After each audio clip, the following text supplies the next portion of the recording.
Assalamualaikum warahmatullahi wabarakatuh. Ketemu lagi dengan saya Muhammad Arpaniasa LLM ya.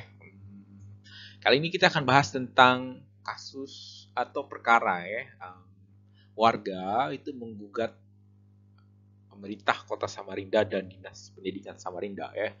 Warga menggugat mendalilkan bahwa pemerintah Kota Samarinda dan Dinas Pendidikan Samarinda telah melakukan perbuatan melawan hukum. Kemudian yang menarik dari kasus ini adalah baik pada tingkat pertama sampai dengan tingkat Mahkamah Agung ya kasasi, permohonan ini dikabulkan ya, jadi dikabulkan. Jadi ini adalah kasus-kasus menarik ya bahwa warga menggugat pemerintah ya. Oke, saya sendiri adalah pendiri di Arpanian Partners. Oke, kantor advokat dan konsultan intelektual. Jangan lupa subscribe-nya ya untuk dukungan video-video selanjutnya ataupun oke. Nah, ini putusannya, putusan tingkat pertama, yaitu Pengadilan Negeri Samarinda. Putusannya adalah putusan nomor 50 perdata G garis miring 2018 Pengadilan Negeri Samarinda ya. Jadi menggugat adalah Haji Abdullah SEMM ya. Kemudian tempat tanggal lahir di Samarinda, tanggal 21 November 1957, agama Islam, pekerjaan wira swasta, alamat di Jalan Jelawat Gang 6 ya, nomor 63 RT 07 Samarinda. Selanjutnya disebut sebagai penggugat ya. Jadi beliau tidak dikuasakan oleh kuasa hukum ya. Kepada kuasa hukum atau kepada advokat, beliau menggugat sendiri ya. Ini juga menariknya perkara ini ya. Kemudian melawan wali kota Samarinda ya. Melawan wali kota Samarinda, alamatnya dituliskan di sana. CQ adalah Kepala Badan Pengelola Keuangan dan Aset Daerah ya, BPKAD Kota Samarinda ya. Jadi wali kota Samarinda, kemudian CQ-nya adalah Kepala BPKAD ya. Oke. Kemudian selaku tergugat 1 ya. Kemudian tergugat 2-nya adalah Kepala Dinas Pendidikan Kota Samarinda ya. Ya, alamatnya lengkap ditulis di sini, kemudian selaku tergugat 2 ya. Kemudian dalam hal ini masing-masing memberikan surat kuasa khusus kepada 1, 2, 3, 4, 5, 6, 7 ya. Beralamat di kantor sekretariat daerah Kota Samarinda, gedung Balai Kota Samarinda ya. Jadi ini adalah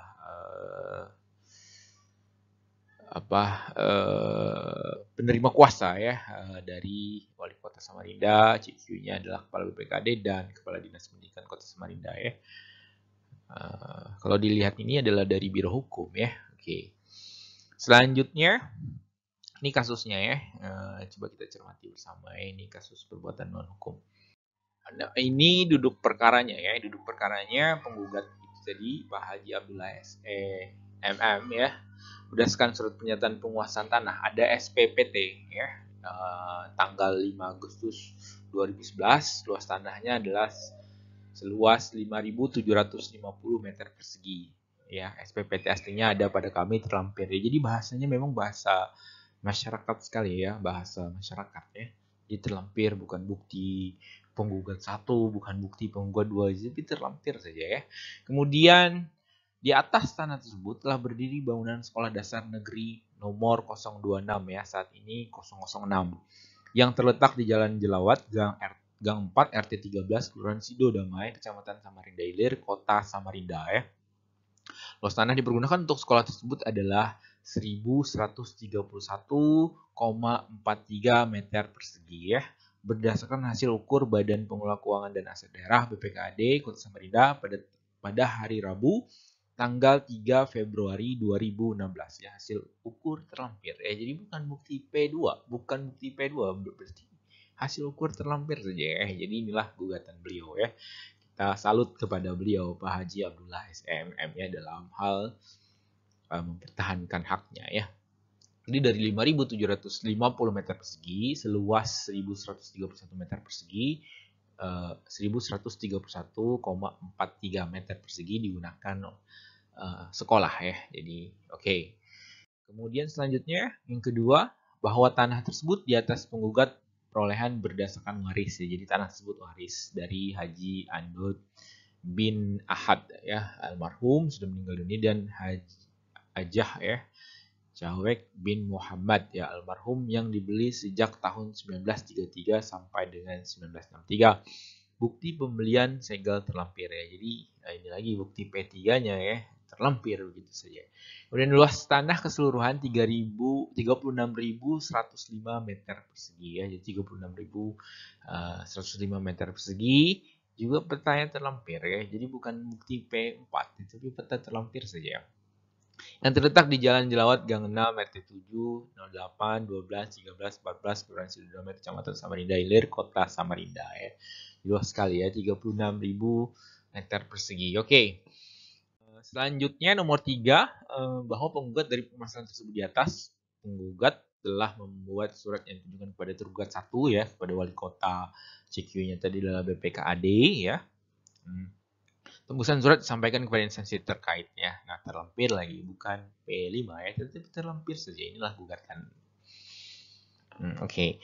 Perihal surat mohon penjelasan status tanah ya. Sekolah Dasar Negeri nomor 026 saat ini 009 ya, jadi berubah sudah. Surat masing-masing tanggal 20 Juni 2015 mohon penjelasan status tanah terlampir. Surat tertanggal 9 Maret 2017 ya, mohon penjelasan status tanah terlampir.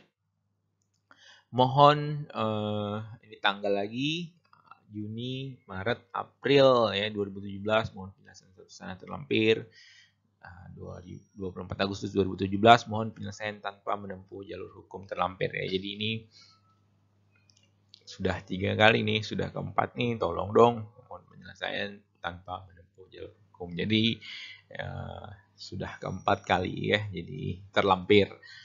Inilah peristiwanya ya. Jadi peristiwanya mesti diuraikan dengan cermat ya. Dan beliau sudah menguraikannya. Jadi objeknya, kemudian ini peristiwanya ya. Kemudian yang keempat dalam undangan rapat. Jadi sudah surat itu tadi dilayangkan ya.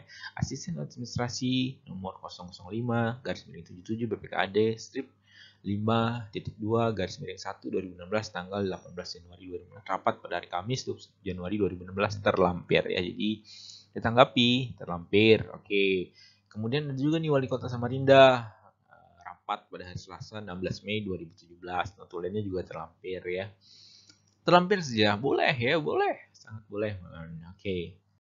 Kemudian 5 bahwa memperhatikan surat wali kota Samarinda nomor 030 880 302 tanggal 07 Juni 2017 ya. Perihal status tanah sekolah dasar negeri nomor 26 saat ini 09 terlampir bahwa pemerintah Kota Samarinda memahami dokumen surat tanah yang dimiliki saudara atas lahan SDN 026 ya. Oke. Baiklah ya. Lahan tersebut di atas secara fisik telah dikuasai oleh pemerintah Kota Samarinda semenjak dibangun gedung untuk SDN 026, kemudian C-nya adalah pemerintah Kota Samarinda hingga saat ini belum menemukan dokumen kepemilikan jual beli atas lahan tersebut ya. Jadi sekolahannya udah ada nih fisiknya, cuman jual beli atas lahan tersebut belum ditemukannya ataupun ganti kerugiannya belum, ganti untungnya belum ditemukan ya. Oke, selanjutnya menerima dan mengabulkan gugatan penggugat seluruhnya ya. Jadi inilah kemudian kedua menyatakan surat pernyataan kuasa tanah ya. Surat pernyataan kuasa tanah SPPT atas nama Haji Abdullah SMM nomor 591.21 garis miring 148 garis miring Kasih garis miring 8 garis miring 2011 tanggal 5 Agustus 2011. Luas tanah adalah 5.700 meter persegi, milik penggugat adalah sah dan berharga. Kemudian ketiga, A utara berbatasan dengan Jalan Abdullah dengan jalan ya, yaitu Abdullah, selatan berbatasan dengan jalan yakni Sarmani. Kemudian timur berbatasan dengan jalan yaitu M Kadri ya, barat berbatasan dengan jalan Kusnan adalah sah dan berkekuatan hukum ya. Kemudian yang ketiga, menyatakan tergugat 1 telah melakukan perbuatan melawan hukum oleh penguasa ya. Oke. Rahmati overhead dan ya. Oke ya. Ini dia. Oke. Ini nomor 4 ya. Ini permohonannya petitumnya menghukum tergugat 1 membayar ganti kerugian material dan imaterial, yaitu kerugian material menghukum tergugat 1 atau siapa saja yang memperoleh hak dari tergugat 1 untuk menyerahkan secara fisik tanah surat pernyataan kuasa SPP atas nama Haji Abdullah SMM ya. Tanggal 5 Agustus 2011, luas tanah 1131,43 meter persegi ya. Kepada penggugat dalam keadaan semula atau kosong ya, serta terbebas dari beban apapun juga secara langsung setelah perkara ini telah berkekuatan hukum tetap.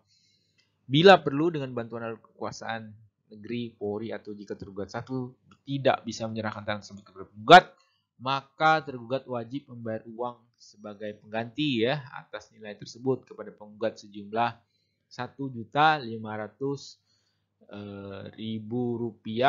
per meter persegi ya. Jadi per meter perseginya adalah 1,5 juta kali 1131,43 meter persegi, sebesar jumlahnya adalah sebesar Rp1.545.145.000 ya, jadi 1,6 miliar ya. Oke. Baiklah ya. Oke. Kemudian B, kerugian imaterial ya, menghukum tergugat 1 untuk membayar ganti kerugian imaterial kepada penggugat dikarenakan dengan adanya permasalahan ini mengakibatkan penggugat terganggu pikiran dan waktu akibat permasalahan tersebut ya. Jadi kerugian secara imaterial. Yang mana kerugian yang dimaksud membayar sewa tanah di atas bangunan sekolah dasar negeri nomor 02106 sejak dibangunnya sampai saat ini telah dipergunakan selama 30 tahun ya. Oke, 30 tahun. Apabila didasarkan pada asas kepatuhan dan kepayakan jika dinilai dengan uang yaitu Rp1 miliar. Jadi penggugat ini meminta ganti rugi secara imaterial karena sudah dikuasai selama sekitar 30 tahun berdasarkan asas kepatutan dan kelayakan, uangnya sebesar Rp1 miliar. Oke. Kemudian 5, menghukum tergugat 1 untuk membayar uang paksa ya, uang som sebesar Rp1 juta per hari ya. Jadi ini uang paksa ya, ini standar gugatan. Yang keenam, menghukum tergugat 2 untuk tunduk dan patuh atas putusan perkara ini ya. Oke. Kemudian 7, menyatakan putusan dalam perkara ini dilaksanakan terlebih dahulu meskipun ada upaya bantahan, banding atau kasasi ya. Jadi ini standar gugatan.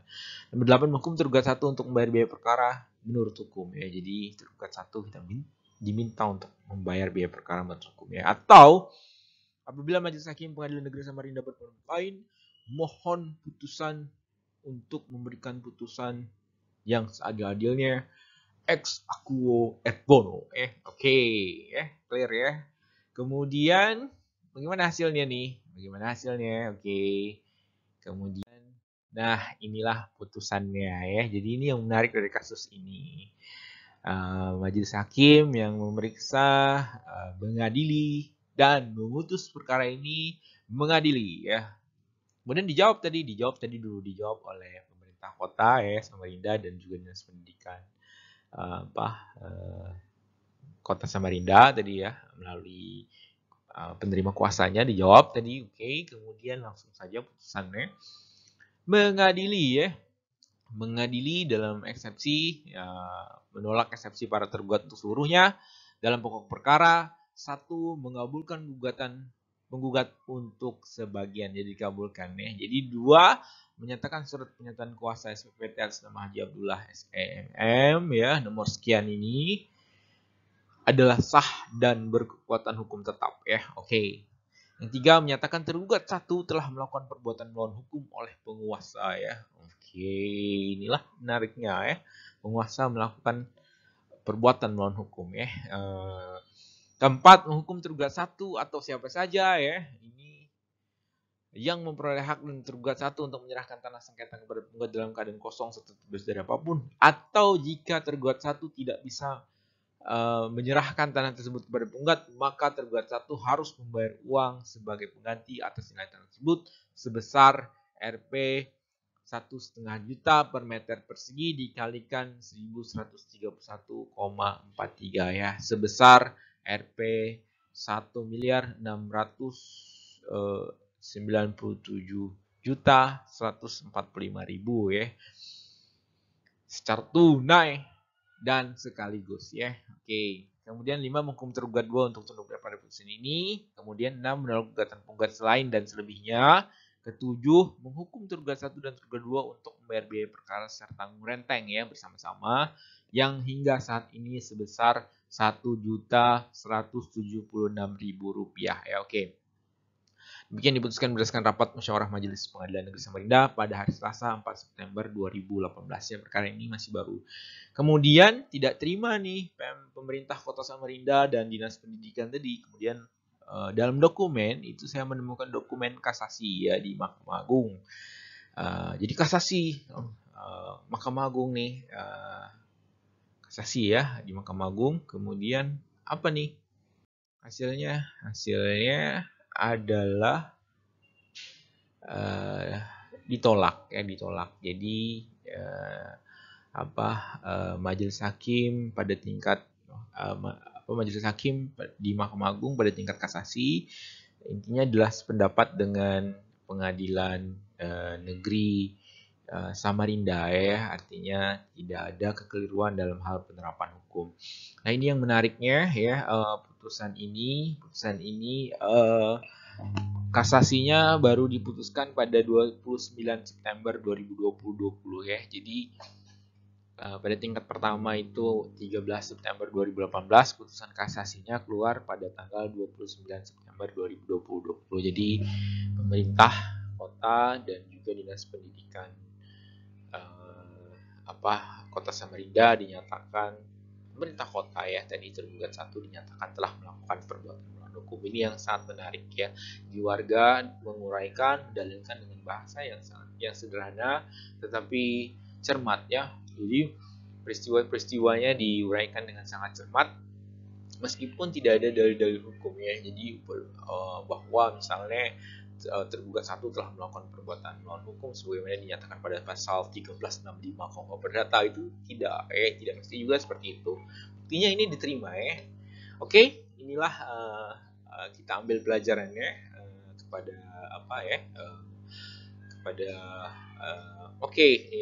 untuk pembelajarannya. Jadi inilah kasus-kasus menarik yang saya hadirkan untuk kalian ya terima kasih. Saya kira cukup. Jangan lupa subscribe-nya. Wabillahi taufiq wal hidayah. Wassalamualaikum warahmatullahi wabarakatuh ya.